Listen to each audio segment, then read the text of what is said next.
Bonjour à tous et bienvenue dans cette nouvelle vidéo où on va parler d'un oral tombé à Centrale en filière MP en 2025. C'est un oral qui est accessible pour les L2SP, donc ça concerne PC, Psy et MP, donc même si c'est un oral MP, vous allez voir que la correction que je vais proposer, ce sera compréhensible par tout le monde. Ça va parler des intégrales impropres, séries entières, échanges limite intégrale, donc 3 chapitres qui sont au programme de deuxième année, donc c'est pas pour tout de suite pour les premières années. Donc première question, c'est une question de cours, démontrer le théorème d'inversion série intégrale sous convergence uniforme sur un segment. Donc voilà, question de cours, c'est souvent qu'il y en a à centrale, donc il faut savoir faire ça. Ensuite, on pose une intégrale à paramètres, donc la fonction qui, à x appartenant à R+, associe l'intégrale entre moins pi sur 2 et pi sur 2 de l'exponentielle de 2 racines de x sinus t de t, donc on intègre par rapport à t, et c'est une fonction de x. Ensuite, il faut donc montrer que I est développable en série entière sur R+, et il faut donner un équivalent en plus l'infini d'une fonction qui a priori rien à voir. Donc on se doute bien que la fonction de la question 3, qui est une série entière, aura probablement un lien avec la série entière qu'on va trouver dans la question 2. Voilà, donc n'hésitez pas à chercher par vous-même avant de regarder les indications, et je donne tout de suite les indications. Et voilà pour les indications. Donc bon, question 1, c'est du cours, donc je vais pas trop donner d'indications, hein, on passe au sup et puis on fait apparaître la taille de l'intervalle. Question 2, il faut utiliser la question 1, voir comment. Bon, là, il y a pas grand-chose qu'on puisse développer en série entière, hein, donc voilà, faut prendre un petit peu d'initiative, mais voilà, c'est pas la question la plus compliquée de l'énoncer. Et question 3, bon bah, c'est celle-ci qui mérite, je pense, la note de 5 étoiles que je lui ai mise. Donc là, voilà, il faut faire déjà dans un premier temps le lien entre la série entière qu'on trouve en question 2 et la série entière qu'on nous demande d'étudier. Donc c'est pas tout à fait évident, vous allez voir que bon, il y a quelques petits calculs d'intégrale à faire. Mais bon, c'est assez classique, hein, donc ça il faut savoir faire. Ensuite, voilà, donc vous allez voir qu'il y a un lien assez explicite, en fait, la fonction g de x et la fonction i de x sont les mêmes à une constante près, donc en fait étudier un équivalent de g, c'est pareil qu'étudier un équivalent de i. Donc il faut regarder un petit peu à quoi ressemble i lorsque x tend vers plus l'infini, i de x. Alors donc voilà, l'idée là, ça va être c'est pas très facile. Il y a des manipulations un peu techniques, donc je vais essayer d'expliquer, quand on verra cette question, je vais essayer d'expliquer comment est-ce qu'on pense à ces manipulations. Et c'est justement la façon d'y penser, c'est de se concentrer sur le poids de l'intégrale, c'est-à-dire voir un petit peu quels t vont être les plus dominants par rapport aux autres, et c'est sur cela qu'on va essayer d'aller zoomer sur notre intégrale. Donc voilà, pour ça, il y a tout ce qui est l'intérêt avec les changements de variables, éventuellement des IPP, voilà, vous avez tout un attirail de calculs à faire, mais ce qui va vous guider dans quelle manipulation faire et à quel moment, c'est le poids. Voilà, et donc essayez de voir un petit peu asymptotiquement ce qui va se passer. Si vous aviez pas réussi sans les indications, essayez de reprendre les questions avec ces indications, et je passe tout de suite à la correction. Voilà, donc pour le cadre, donc là on nous parle de convergence uniforme sur un segment, donc bon, ce qu'on va faire c'est que on va poser le cadre, donc soit i un segment, ou un intervalle de longueur finie. Voilà, on n'est pas obligé d'être sur un segment, vous allez voir que la preuve elle marche pour un intervalle qui est de longueur finie, et fn, une suite de fonctions, évidemment continue par morceaux parce qu'on va leur mettre une intégrale sur la tête. Voilà, donc telle que la suite des sommes partielles, donc Sn, k égale 0 jusqu'à n de fk, convergent uniformément vers une fonction continue par morceau. C'est de montrer que donc l'intégrale sur i de la somme pour n égale 0 a plus l'infini de fn, c'est égal à la somme pour n égale à 0 a plus l'infini de l'intégrale dfn. Voilà, donc ce qu'on va faire pour ça, c'est qu'on va regarder en fait tout simplement l'écart entre l'intégrale sur i de s moins Sn, et là, par l'inégalité triangulaire, ce truc-là, ça va être plus petit que donc l'inégalité triangulaire intégrale, S moins Sn, sauf que ça, c'est plus petit que le sup, d'accord? La valeur absolue, ce sera plus petit que le sup, donc ce sera plus petit que l'intégrale sur i de S moins Sn, sauf que ce truc-là, c'est... ça ne enfin, comment dire, c'est une constante, donc en fait, ça, c'est égal à la taille de i, fois le sup. Et ça, on sait que ça tend vers 0, parce que dire qu'on converge uniformément, c'est dire que le sup tend vers 0. Le sup existe et tend vers 0. Mais là, ce qu'on est en train de dire, c'est la limite de l'intégrale des Sn, ça va être l'intégrale de S. Donc, limite de l'intégrale de la somme des, pour k égale à 0 jusqu'à n dfk. Bon, ça, on sait que on a une somme qui est finie, donc on a le droit d'échanger somme et intégrale sans problème, donc ça fait la limite de la somme des intégrales. Mais cette limite, hein, la limite de la somme, bah, ce sera la série, ce sera donc la somme pour k égale à 0 à plus l'infini de l'intégrale pour i dfk. Donc pour le moment, on n'a pas utilisé la ligne qui est au-dessus, hein, mais ce truc-là, on vient de prouver que c'est égal à l'intégrale de S, ce qui est donc l'intégrale sur i de la somme pour k égale à 0 à plus l'infini dfk. Et donc là, quand on regarde, et donc là, on a exactement ce qu'on voulait. Donc pour la question 2, donc on nous demande de développer une fonction en série entière. Alors attention, même si c'est pas demandé, il faut d'abord préciser au moins à l'oral que cette fonction existe. Donc là, on a notre sinus qui est une fonction continue, donc par composition, hein, à x fixé, exponentielle de racine de x sinus t, c'est une fonction qui est continue sur R, donc en particulier sur le segment moins pi sur 2, pi sur 2. Donc là, en fait, on a une intégrale qui converge tout simplement parce qu'on est dans le cadre de la première année, c'est-à-dire une fonction continue par morceau sur un segment. Donc là, voilà, ça prouve l'existence de i, et donc maintenant, il faut la développer en série entière. Donc là, on n'a pas beaucoup de choix, on a l'exponentielle, donc on va tout simplement développer l'exponentielle en série entière, ce qui va nous donner donc soit x appartenant à R plus fixé, et on va avoir i de x qui va être égal donc à l'intégrale entre moins pi sur 2 et pi sur 2, et là, on développe l'exponentielle, donc la somme pour n égale à 0 à plus l'infini. Donc on va voir 2 puissance n. Je vais écrire directement x sous forme, enfin, racine de x sous forme x puissance 1,5, donc ce sera x puissance n sur 2, et sinus de t puissance n sur n factoriel, et on intègre par rapport à t. Donc ici, ce qu'on va faire, c'est qu'on va poser fn de t. Donc là, on est à x fixé, on se rappelle, hein, ça va être 2 puissance n, x puissance n sur 2, sinus t puissance n, sur n factoriel. Et on regarde la série de fonctions des fn, mais ce qu'on a en fait, c'est que fn sont sup par rapport à t, bah, ça va être plus petit, on majore le sinus par 1, et donc c'est plus petit que 2 puissance n, x puissance n sur 2, sur n factoriel. Et ça, c'est le terme général d'une série convergente, hein.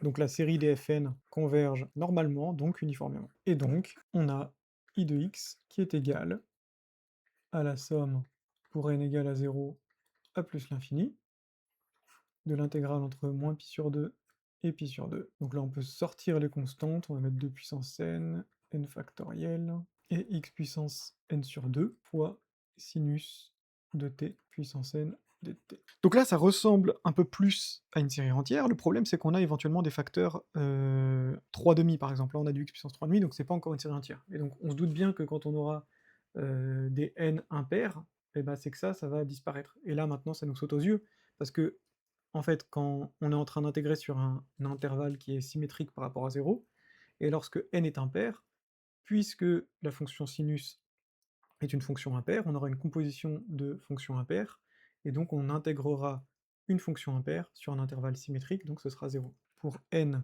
impair, cette fonction-là, elle est impaire, donc son intégrale sur un intervalle symétrique, il suffit de faire le changement de variable, par exemple u égale moins t, et vous le verrez très bien, on aura cette intégrale qui sera égale à moins elle-même, ça va faire 0.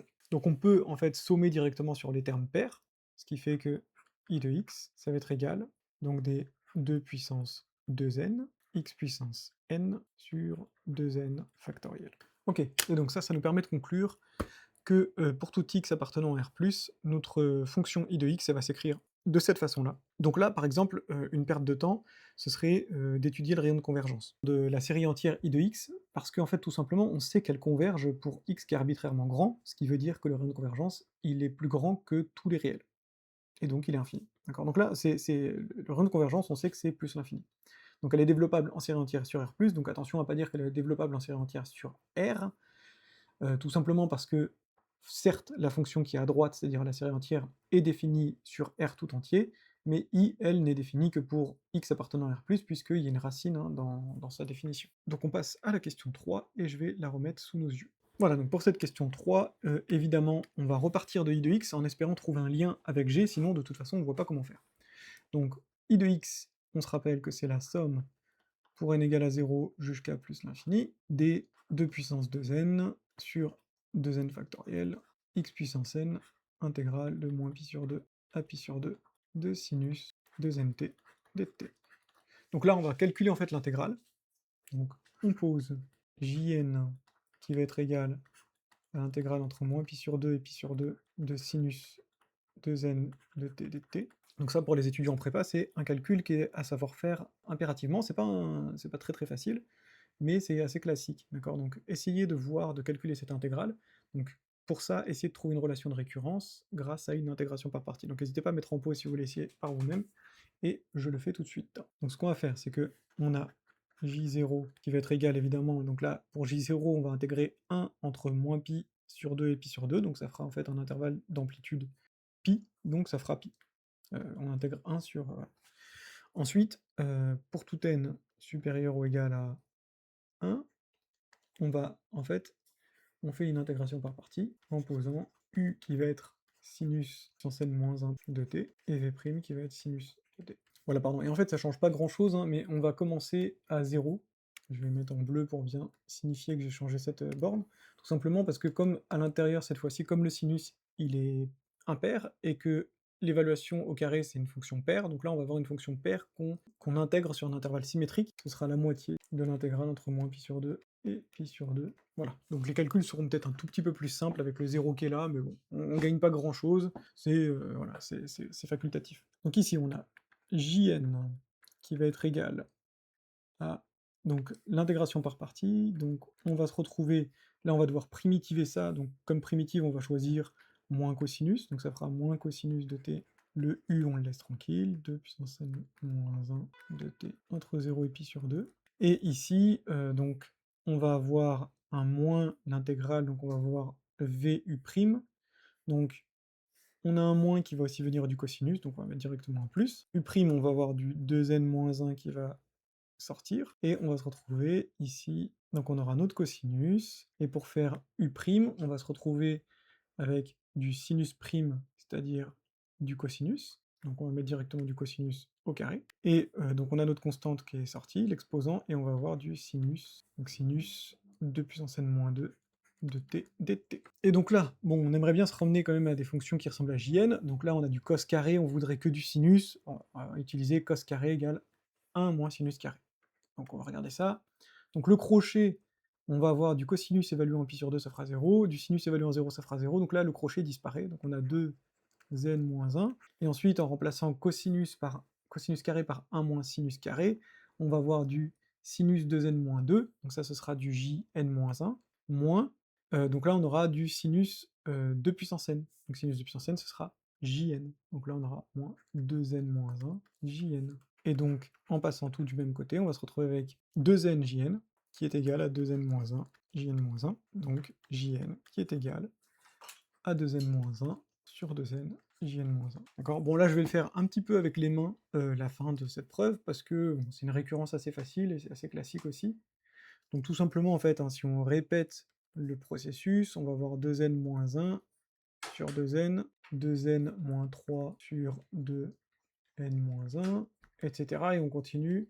En fait, on va se retrouver avec tous les entiers impairs en haut, et tous les entiers pairs jusqu'à 2n en bas. Donc jusqu'ici, on aura le dernier, ce sera 1, et celui-ci, ce sera 2. Quand ça correspondra à n égale 2. Voilà, enfin, n égale 1 là-dedans. Voilà, et il faudra pas oublier qu'à la fin, on se retrouvera avec J0. J0, on a dit qu'il valait pi, donc ça fait ça. D'accord? Donc bon, ça, pour faire ce truc-là proprement, il faudrait faire une récurrence. Donc ici, on va simplifier un petit peu. Donc en haut, on va voir tous les entiers impairs.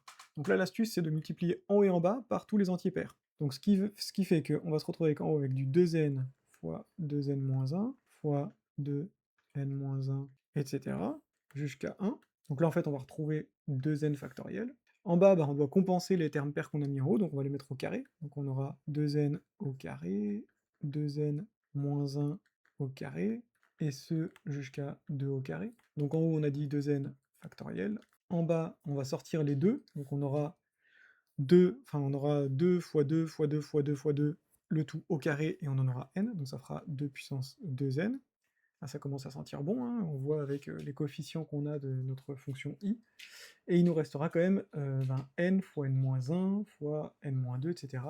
jusqu'à 1, et ça on l'aura au carré, donc c'est-à-dire n factoriel au carré, fois pi, on n'oublie pas le pi. Donc on va avoir, pour tout x appartenant à R, donc i de x qui va être égal à la somme pour n égale 0 à plus l'infini. Donc on voit bien que là, on va avoir, donc Jn, on va avoir les 2n factoriels qui vont se simplifier, les 2 puissance 2n qui vont se simplifier, on aura du n factoriel au carré, et un pi qui va apparaître aussi, et un facteur 1/2 aussi, parce qu'il ne faut pas oublier ici ce truc-là. Donc en fait, ça va être égal à x puissance n sur n factoriel au carré fois pi sur 2, c'est-à-dire que ce sera égal à pi sur 2 g de x. Voilà, donc là on a réussi à établir un lien entre la fonction i et la fonction g. Puisqu'on veut un équivalent de la fonction g, en fait il suffit de trouver un équivalent de la fonction i. Donc on repart en fait sous la forme intégrale, on veut un équivalent de i de x qui est égal à l'intégrale entre moins pi sur 2 et pi sur 2 d'exponentielle de 2 racine de x sinus de t dt. Voilà. Donc là maintenant je vais essayer d'expliquer comment est-ce qu'on va trouver un équivalent de ce truc-là. Donc je pourrais faire toutes les manipulations un petit peu en les donnant et en montrant que ça marche, mais ça paraîtrait peut-être un peu artificiel, donc je vais expliquer comment est-ce qu'on y pense à ces choses-là. Donc déjà, première chose, donc là c'est x qui va grandir, c'est x, il va prendre de l'important. Et donc, on peut regarder ce qui se passe, disons quand x égale 1, donc juste avec la fonction exponentielle. Donc là, ce qu'on a comme fonction qu'on étudie, ça va être quelque chose comme ça. Je vais même pas le faire avec GeoGebra parce que vous allez voir qu'on peut le faire de tête. En fait, on s'en fiche un petit peu de la tête que va avoir la fonction, l'important c'est de comprendre comment est-ce qu'elle va se comporter. Donc on va aller de moins pi sur 2 jusqu'à... Et on a une exponentielle d'un sinus. Le sinus, lui, il va aller entre moins 1 et 1, en passant par 0. Et donc, en fait, l'exponentielle, elle va manger, pour les t qui vont être plus petits que 0, elle va manger un truc qui va être plus petit que 0, donc elle sera plus petite que 1, et après, elle va devenir plus grande que 1. Donc en fait, l'exponentielle, ça devrait ressembler à un truc un petit peu comme ça, par exemple, on va dire. Voilà. Et ici, ce truc-là, c'est juste exponentielle, on va mettre exponentielle de 2 sinus t. Et maintenant, on va essayer de comprendre ce qui se passe quand on le fait manger une racine. Donc on va mettre un exposant, une racine, alors je vais juste mettre le 1, parce que le 1, il est important aussi. Voilà, on va dire, hop, ça c'est le 1 qui est là, et on va essayer de comprendre ce qui se passe quand on lui met une racine sur la tête. Donc, racine de x, ça va vouloir tendre vers plus l'infini, donc on va mettre un exposant qui va tendre vers plus l'infini. Nécessairement, quand ce qui est sous l'exposant, ce sera plus petit que 1, bah ça va vouloir partir vers 0. Donc ça va vouloir partir par là, et ici, ça va vouloir partir par là, parce qu'on va mettre un exposant, qu'on va mettre puissance plus l'infini, un exposant plus grand que 1, on va augmenter. Voilà, et donc là on comprend bien ce qui se passe. Donc là, c'est la fonction que j'ai fait, c'est exponentielle de 2 racine de x sinus t, pour x qui devient grand. Pour x qui devient grand. Et là, on voit bien ce qui va se passer, c'est que notre fonction, en fait, tout ce qui va être pour les t qui vont être entre moins pi sur 2 et 0, ceux-là, ils vont vraiment pas du tout compter. En fait, on voit bien que la limite, ça va être plus l'infini déjà, parce qu'on voit bien qu'ici, on va avoir une aire qui va devenir super grande. Donc on va avoir une limite qui va être plus l'infini, donc on voit bien que tout ce qui est à gauche de l'intégrale, ça va vraiment pas nous intéresser. D'accord? Ça va disparaître très rapidement, ça va pas contribuer à notre équivalent, à ce qui va se passer asymptotiquement. On voit bien que c'est ce qui se passe autour de 1 qui là va beaucoup compter. Et ici, c'est là que va se trouver en fait le poids de notre intégrale. D'accord? Là, on va voir poids autour de t égale pi sur 2. Tout va se jouer autour de t égale pi sur 2. Le reste, ça va pas trop compter dans notre équivalent. Donc on va essayer de formaliser un petit peu tout ça. Première chose, c'est qu'on va se débarrasser du poids mort que représente tout ce qui est en dessous de 0. Donc on va déjà le séparer en deux. On va faire i de x, ce sera égal à l'intégrale entre moins pi sur 2 et 0 grâce à Chasles, exponentielle de racine de x sinus t, plus l'intégrale entre 0 et pi sur 2, l'exponentielle de racine de x sinus t, et là, je ne le mets pas au bon endroit, sinus t dt. Or, pour tout t inférieur ou égal à, inférieur strict à 0, là on peut intégrer sur 0 exclu, hein, une fois qu'on a fait les intégrales impropres, on a très bien le droit de le faire. On va avoir exponentielle de 2 racines de x sinus de t qui converge simplement, donc lorsque x tend vers plus l'infini, vers 0. Alors, est-ce qu'on a le droit d'échanger une limite simple et une intégrale? Pas toujours, mais on a le droit de le faire quand on a de la convergence dominée, par exemple. Donc ce qu'on va faire, c'est qu'on va dominer.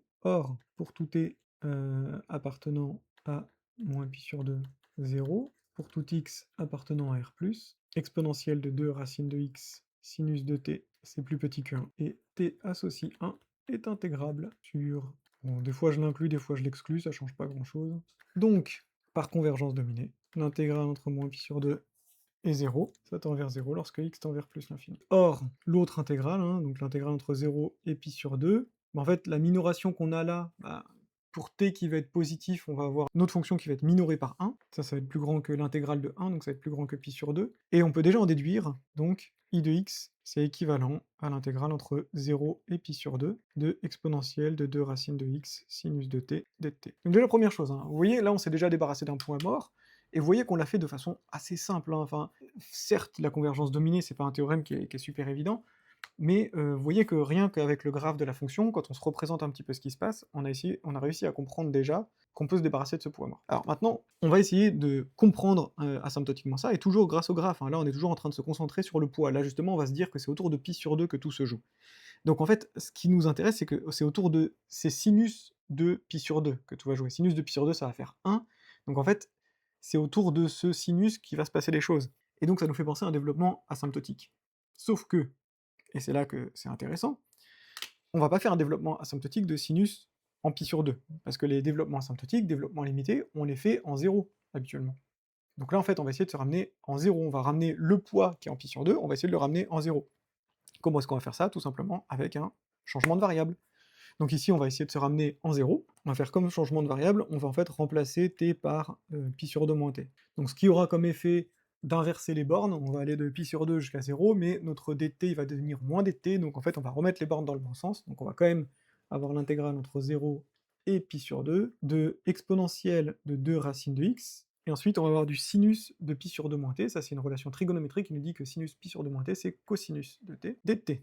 Donc ici, là on est déjà un peu plus content, parce qu'on s'est ramené à un développement asymptotique du cosinus. Alors nous, ce qu'on aimerait bien, c'est quand même, à un moment, pouvoir passer à la limite sous l'intégrale. Sauf que là, si on passe à la limite sous l'intégrale, ça tend vers plus l'infini, c'est pas intéressant. Donc en fait, on va essayer de faire en sorte que on ait, à l'intérieur de l'intégrale, quelque chose qui converge en x. Donc pour faire ça, en fait, on va essayer de se ramener en cosinus, c'est le cosinus, lui, il va être proche de 1. Donc en fait, on va essayer de commencer son développement asymptotique un peu artificiellement. C'est-à-dire que là, ce que je vais faire, c'est que c'est l'astuce du moins 1 plus 1, c'est-à-dire que je vais dire que cosinus de t, c'est cosinus de t moins 1 plus 1. Voilà, j'ai le droit de le faire. Je dis que cosinus, c'est cosinus plus 0. C'est légal. Donc je vais garder mon cosinus de t moins 1, et le 1, je vais l'expédier. Donc ça me fait l'intégrale entre 0 et π/2. Donc là, je vais avoir de l'exponentielle de 2 racines de x, qui va apparaître grâce à mon exponentielle, enfin à mon plus 1 qui est là. Et ensuite, je vais écrire exponentielle. Donc là, je vais écrire un peu bizarrement, parce que cosinus de t moins 1, j'aime pas ça, parce que cosinus de t, c'est plus petit que 1, donc je vais plutôt préférer écrire 1 moins cosinus t, donc je vais écrire moins 2 racines de x fois 1 moins cosinus de t. C'est complètement facultatif comme opération, de mettre le moins et le moins, mais moi c'est ce que je préfère, je trouve ça plus joli comme ça. Donc là, on est déjà un peu plus content, parce que on a une constante qui va sortir de notre intégrale. Donc on a un exponentielle 2 racines de x qui va sortir, et là on se retrouve avec de l'exponentielle moins 2 racines de x, 1 moins cosinus de t dt. Voilà. Et là vous allez vous dire, eh ben c'est génial, parce que on s'est retrouvé maintenant avec une fonction à l'intérieur. Celle-ci maintenant elle tend vers 0, hein, parce qu'on va avoir exponentielle d'un truc négatif qui va tendre vers moins l'infini, à t fixé, et c'est dominé par 1, on peut refaire la même chose, mais ça tend vers 0, donc pas de chance, c'est pas une limite finie non nulle. Donc on aimerait bien en fait voir à quelle vitesse par rapport à x ça va tendre vers 0. Donc on n'est pas au bout de nos peines, là on peut pas continuer, on peut pas conclure avec notre équivalent, il va falloir décrire asymptotiquement ce qui se passe dans cette nouvelle intégrale. Voilà, donc là l'idée ça va être de forcer notre cosinus à manger une variable qui va tendre vers 0. Donc en gros là ce qu'on veut c'est que on va poser t qui va être égal à y sur x puissance alpha avec un certain alpha strictement positif. Comme ça, on a la certitude que ce qu'il y a à l'intérieur du cosinus, ça va tendre vers 0. On ne sait pas encore quel alpha on va choisir, mais on va voir lequel ça va être. Donc ici, ce qu'on va voir, c'est que ce sera égal à exponentielle de 2 racines de x, intégrale entre 0, et donc là maintenant, quand t il sera égal à π/2, là ce sera égal à π/2 fois x puissance alpha. Et ensuite, on aura du exponentielle de 2 racine de x. Là, on aura 1 moins cosinus de y sur, donc je vais écrire y x puissance moins alpha, et ensuite bah, notre dt ce sera tout simplement dy sur x puissance alpha. Voilà, et donc là on va regarder ce qui se passe ici. Maintenant il se passe un truc intéressant dans l'exponentielle. Donc hors ay fixé, on a 1 moins cosinus de y x puissance moins alpha. Bah, si on fait un dl2 du cosinus, on va avoir les 1 qui vont partir, ensuite on va avoir moins la variable au carré sur 2, donc ce qui nous fera donc y carré x puissance moins 2 alpha. Et donc, on va avoir moins 2, ça ce sera équivalent donc à moins 2 y carré. Pardon, j'ai oublié le demi ici, hop, voilà, on va avoir 1 sur 2, donc moins y sur 2, x puissance 1 demi moins 2 alpha. Et donc là, on voit quel alpha on peut choisir. Nous, ce qu'on aimerait bien, c'est que ce truc-là, ça converge. Et donc, on va choisir de telle sorte, donc si alpha, en fait, il est trop grand, bah, ça va tendre vers plus l'infini, si alpha, il est trop petit, ça va tendre vers 0. Donc en fait, on va choisir alpha tel que l'exposant soit nul, c'est-à-dire alpha égale 1/4. Donc on choisit alpha égale 1/4, et ce qui nous donne I de x, qui va être égal à 2 racines de x, intégrale entre 0 et pi x 1/4 sur 2, exponentielle moins 2 racines de x, 1 moins cosinus de y sur x puissance 1/4, d y. Et il faut pas oublier effectivement le x puissance 1/4. Et donc là, on a presque fini. Donc là, ce qu'on aimerait, c'est dire que ce qui est à l'intérieur de l'intégrale, là, ça va tendre vers exponentielle moins y carré. Ce qu'on aimerait bien, c'est dire aussi que la borne, elle va tendre vers plus l'infini. Donc en fait, on a l'impression que ça va tendre vers l'intégrale entre 0 et plus l'infini d'exponentielle moins y carré dy. Donc maintenant, la question c'est, est-ce que on a l'intégrale entre 0 et ce truc-là, d'exponentielle moins 2 racine de x fois 1 moins cosinus. Voilà. Parce que là, ici, on a vu hein, que, d'après ce qu'on a fait, on aura la convergence simple de la fonction qui est à l'intérieur vers le exponentielle moins y carré, et donc on se pose cette question-là. Alors, on n'a pas le droit tout de suite de le faire, hein, parce que par exemple, là, ce qu'on voudrait faire pour échanger de la limite simple et de l'intégrale, ce serait encore de la convergence dominée, mais on n'a bien entendu pas le droit de faire de la convergence dominée sur une intégrale dont une des bornes dépend elle-même de x. Donc ce qu'on va faire en fait, c'est une petite astuce hein, qu'il faut retenir parce qu'elle sert très très souvent. Voilà, donc l'astuce, c'est la suivante. C'est-à-dire qu'en fait, on va remplacer ici la borne par plus l'infini, directement. On va dire que c'est égal à plus l'infini, et on va dire que c'est égal à l'intégrale en fait de l'indicatrice. Là, on va multiplier par une indicatrice pour en fait forcer la fonction à être nulle à l'extérieur de cette borne-là. C'est entre 0 et pi x 1/4 sur 2 de y, donc l'indicatrice, c'est-à-dire que ça vaut 1 lorsqu'on est dans l'intervalle, et 0 ailleurs, et fois notre exponentielle. Et à cette fonction-là, à cette intégrande-là, hein, du coup, on peut appliquer la convergence dominée sur l'intervalle 0 plus l'infini. D'accord? Donc c'est une petite astuce qu'il faut retenir. Donc maintenant, la question, donc la difficulté, ça va être de dominer notre fonction. Je vais peut-être expliquer par un petit dessin. Voilà, de toute façon, on voit qu'avec les bornes, hein, on va avoir ce qui va être mangé par le cosinus, ça va appartenir à 0 pi sur 2, donc c'est le cosinus entre 0 et pi sur 2 qu'il faut majorer ou minorer, faut voir. Donc si on dessine notre cosinus entre 0 et pi sur 2, on a un truc comme ça, hop, donc ça c'est la fonction cos, et si on fait en fait un développement limité à l'ordre 2, ça nous donnera en fait une parabole ici, ce serait 1 moins x carré sur 2, je vais mettre avec d'autres variables, 1 moins t carré sur 2, ça c'est pour cosinus t. Et le problème c'est que si le cosinus il est au-dessus de cette parabole, en multipliant une première fois par moins, il va se retrouver, enfin, on va changer les inégalités, là on va avoir plus grand que, on multiplie par moins, on a plus petit que, on remultiplie par moins à cause de ce qui est devant la racine là, et on n'aura pas un truc qui sera dans le bon sens. En fait, on va avoir une minoration, on voudrait une majoration pour dominer. Donc nous, ce qu'on aimerait bien, c'est obtenir, au contraire, en fait, être plus petit qu'une certaine parabole. Alors pour ça, ce qu'on peut faire, c'est penser à la convexité. Donc la convexité, ça nous dit souvent qu'on est plus petit, qu'on est au-dessus d'une droite ou en dessous d'une droite, en fonction de si c'est la tangente ou la corde. Et ici, ben, pour une parabole, l'idée qu'on peut avoir, c'est de se dire que comme on veut majorer par une parabole, ça veut dire que c'est plus vraiment de la convexité directement. Donc en fait, plutôt en fait l'astuce qu'on va faire, c'est que on va avoir tendance à minorer notre sinus, à intégrer, et en faisant ça, on va avoir ce qu'on veut. Alors je vais expliquer ça tout de suite. Si on regarde ce qui se passe par convexité pour le sinus, voilà. Donc le sinus, lui, il va être concave entre 0 et pi. Donc là, en fait, ça veut dire qu'il va être au-dessus de ses cordes. Et donc là, par exemple, voilà, donc sa corde ici en pi sur 2, il vaut 1. Et donc là, on va avoir une fonction qui doit passer par le point, donc là, ça va être une fonction linéaire, donc de la forme a fois t.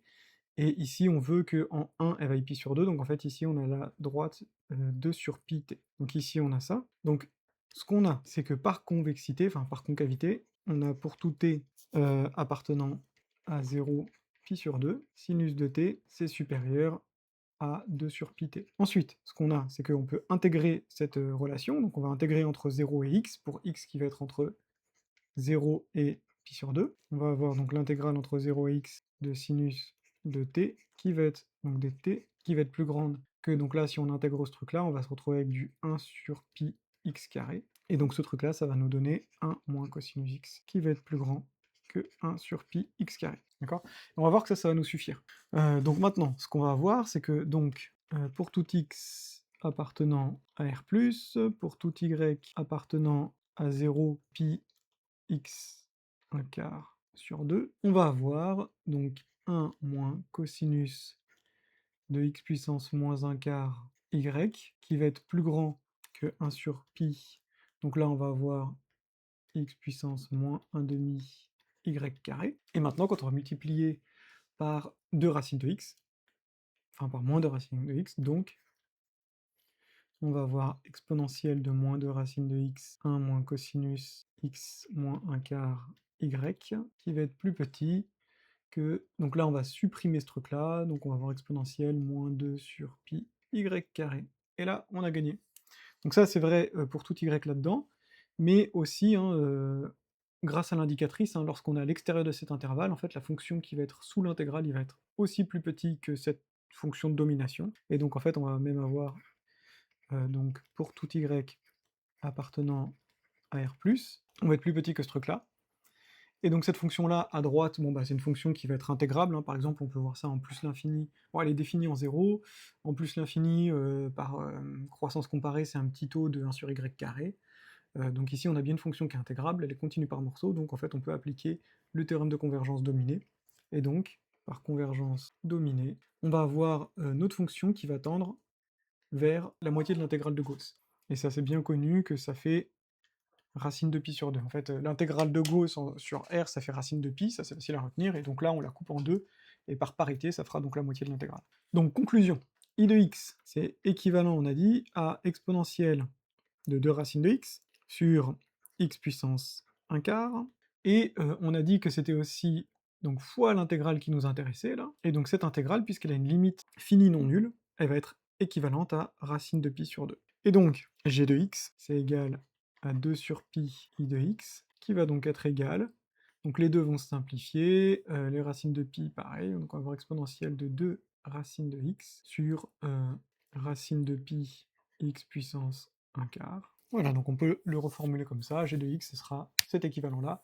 Voilà pour aujourd'hui, donc j'espère que cette vidéo vous a plu, c'est un truc, voilà, j'avais envie de la faire parce que, c'est des manipulations sur les intégrales qui, si on les regarde dans un manuel, dans une correction, ça peut paraître un petit peu magique, tous ces changements de variables, toutes ces majorations, ces minorations, pourquoi est-ce qu'on fait, telle opération à tel moment? Parce que quand on arrive en fin de deuxième année, dans tous les cas, on se retrouve avec beaucoup d'artillerie, beaucoup d'outils, au niveau des intégrales notamment, et on peut des fois être un peu perdu pour savoir qu'est-ce qui est le bon outil à choisir au bon moment. Donc voilà, je trouve que c'est assez important de se représenter visuellement, même très schématiquement, les fonctions qu'on va avoir, et surtout quand on va chercher des équivalents sous les intégrales. Là, c'est vraiment pas facile, et donc c'est peut-être mieux d'avoir justement cette vision un peu claire du poids des intégrales. Alors si vous voulez, je peux vous proposer aussi un autre énoncé, attendez, je vais le ramener ici.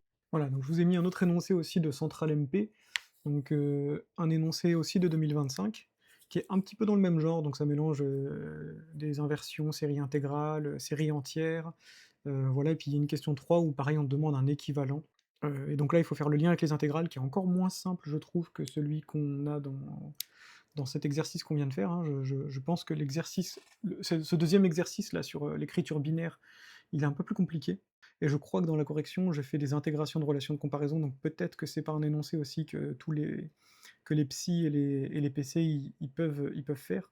Je pense qu'on peut contourner les intégrations de relations de comparaison, mais il faudrait que je vérifie ça. Bon, en tout cas, si vous cherchez ce deuxième énoncé, hein, il est très joli. N'hésitez pas à me dire dans les commentaires si vous l'avez cherché et que vous voulez discuter de la correction. Ce serait avec plaisir, ou peut-être même carrément que je pourrais faire une vidéo pour expliquer la solution que j'ai de cet exercice. Voilà, en tout cas, j'espère que ça vous a plu, que vous avez appris des choses, et je vous dis à bientôt pour une prochaine vidéo.